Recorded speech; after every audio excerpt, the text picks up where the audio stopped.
Master Jet, pa-retire na po ako this year. Tanong ko lang po, pag po ba retired na, mapuputol na ang PhilHealth? Hindi na po ba magagamit in case na ma-hospital? Thank you po and God bless, sir. So ito po, para sa mga magre-retiro na, of course, yung deduction po, contribution po ninyo galing from your sweldo and your employer ay mapuputol po yon.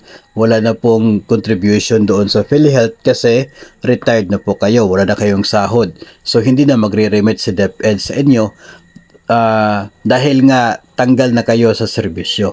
Pero ang good news po dyan mga master ay hindi naman po nangangahulugan yun na hindi ka na rin magiging miyembro ng PhilHealth.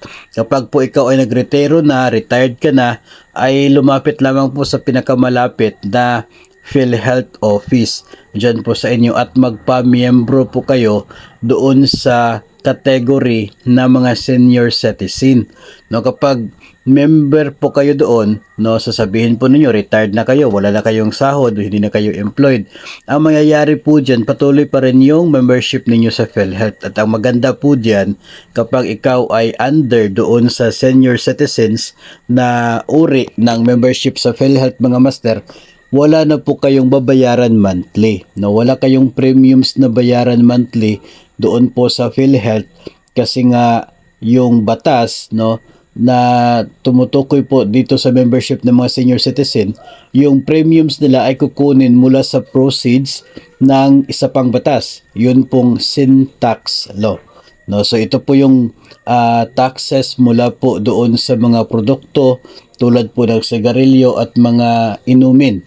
No, ito po mga mga alcoholic na mga inumin tapos yung mga sigarilyo po.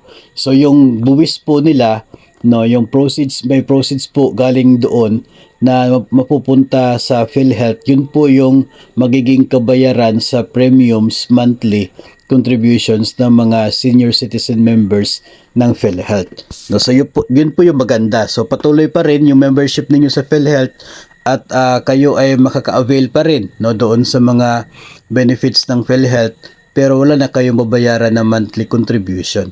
Pero kung ikaw naman po ay senior citizen pero hindi ka pa nag-retire, meron ka pang regular source of income, ay hindi po kayo pwede na maging ma-register as under dito po sa senior citizen at malilibre yung premiums. Ayon po doon sa guidelines ni PhilHealth, kung ikaw ay mayroon pa namang regular na buwanang sahod, ay patuloy pa rin yung deduction ng premiums from your salary. So hindi ka covered doon sa sin tax na proceeds para po sa PhilHealth premiums contribution. So yun po yung atin pong pwedeng maisagot, no? Huwag po kayong mag-alala dahil baka yung inaalala ninyo ay kapag nag-retire na kayo, wala na kayong contribution sa PhilHealth, hindi na kayo makaka-avail sa kanilang mga packages. Makaka-avail pa rin po. Huwag lamang talagang kalimutan na lumapit sa PhilHealth office para magpamiyembro po, no?